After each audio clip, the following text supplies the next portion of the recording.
하기에는 뭔가 조금 부정적인 느낌도 나고 이건 제가 한 얘기가 아니고요. 정신 분석가들이 다 한 얘기예요. 이구동성으로.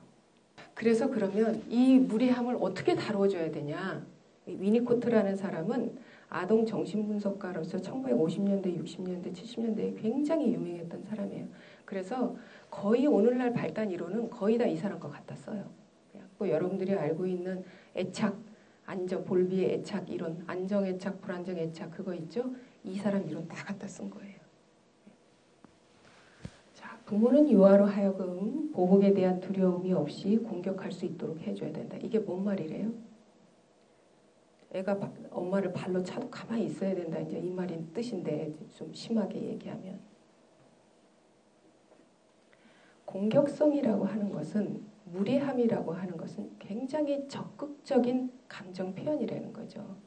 그러니까 그것을 무조건 버릇없다 아니면 뭐 무례하다 어른들한테 그러면 안 된다 그거는 해서는 안 되는 일이다 막을 것이 아니라 그러기 전에 도대체 이 아이가 주는 메시지 도대체 어떤 감정 상태를 어떤 상태를 표현하는 것인가를 먼저 지각하는 게 제일 중요해요.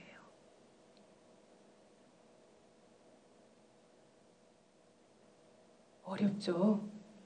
애가 떼를 쓰는데 도대체 이걸 우선 남보기도 창피하고 이거 뭐 백화점에 가서 그냥 댕굴댕굴 굴르면 남보기 창피해서라도 어쨌든 보쌈을 해서라도 그냥 엉덩이를 쳐서라도 데리고 나와야 되는 상황이지 도대체 얘가 원하는 것이 무엇일까요? 이렇게 생각하기는 힘들잖아요.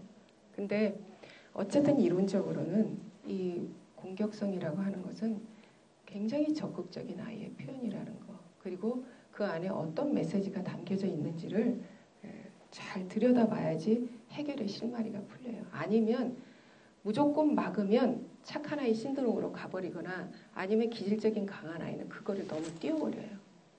그래서 이제 그 템퍼 텐트럼 이게 수동 공격성이에요. 아이가 할 수 있는 유일한 거 아니에요? 손 안 대고 코 푸는데 내가 이렇게 해가지고 엄마가 저렇게 길길이 뛰는데 얼마나 신이 나겠어요. 제 그 후배 중에 하나가 그런 얘기를 했어요. 큰딸로 자랐는데 엄마한테 어려서부터 이기적이라는 말을 들었대요. 동생을 안 보면 이기적이다. 뭐 하면 이기적이다. 그래서 이제 이기적이라는 말을 들었는데 나중에 초등학교에 들어가서 이기적이라는 단어의 뜻을 알게 됐대요. 그래서 너무나 화가 나가지고 그 다음부터는 자기가 진짜로 이기적인 사람이 되어버렸대요.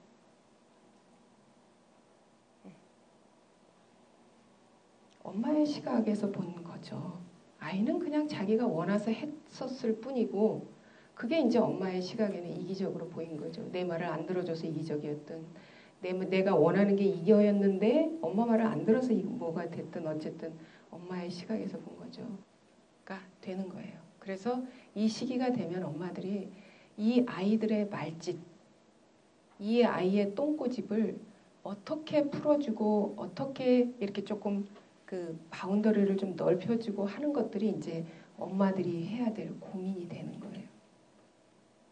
자, 분명한 거는 이 공격성이라고 하는 것은 굉장히 중요한 감정이고 막아서는 안 되는 거고 흐르는 물처럼 잘 분화돼서 가도록 해주어야 되는 건데 이거를 일상생활에서 어떻게 엄마가 지혜를 가지고 이거를 다루어 줘야 될 것이 이제 사실은 굉장히 큰 숙제가 되죠. 그죠? 자, 공격성이 이제 학문기에 주로 발달을 한다고 했는데 그 공격성은 여러 시기에 여러 형태로 나타난다라고 이제 보통들 얘기를 해요. 그래서 보면 이제 대개 12개월까지는 아이들이 시력도 안 좋고 이제 그런 상황에서 퍼스큐터리 앵자이티다 전문적인 용어로는 그렇게 얘기해요. 굉장히 세상이 무서운 거예요.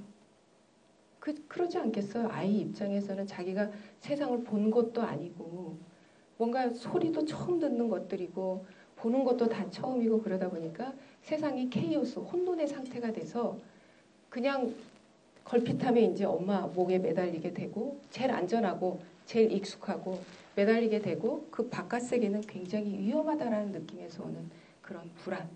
그러니까 이제 아이들은 낯설고 이렇게 되면 어떻게 돼요? 울죠.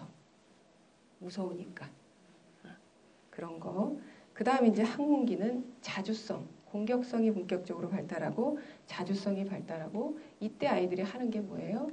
지가 잘못하면 누구 잘못? 엄마 잘못이죠. 뭐 당연히 엄마 잘못이죠. 손을 놓고 막 가요.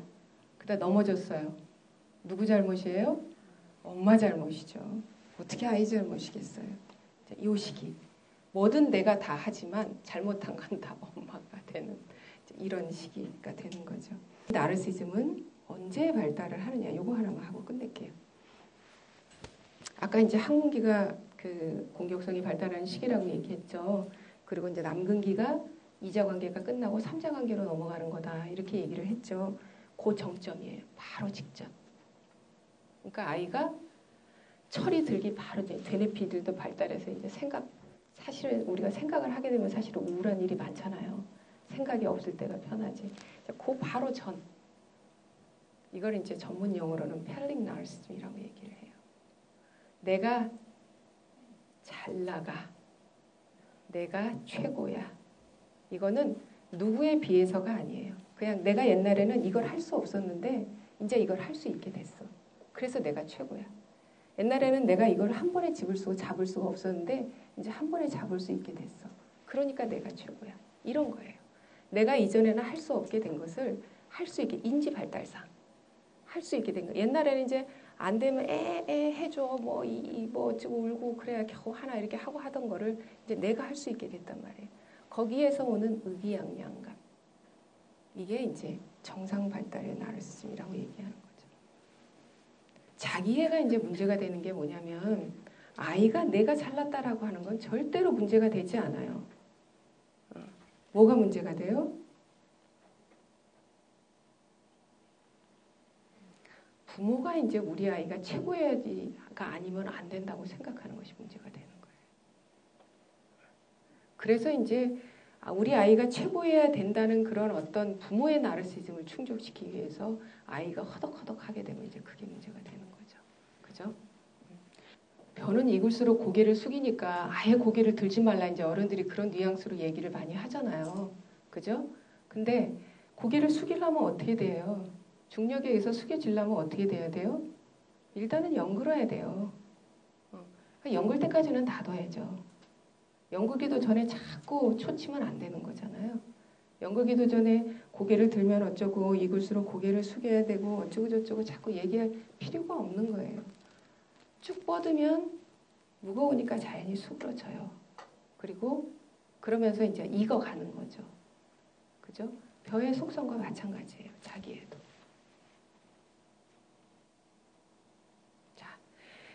이게 이제 지금 얘기한 것들이 이제 우리 문화권에서 이제 혼동하기 쉬운 부분들. 정말 아이는 꼭 착해야만 되는가? 공격적이고 자기 표현을 하고 이렇게 막 그러는 것이 과연 나쁜 일이기만 한 건가?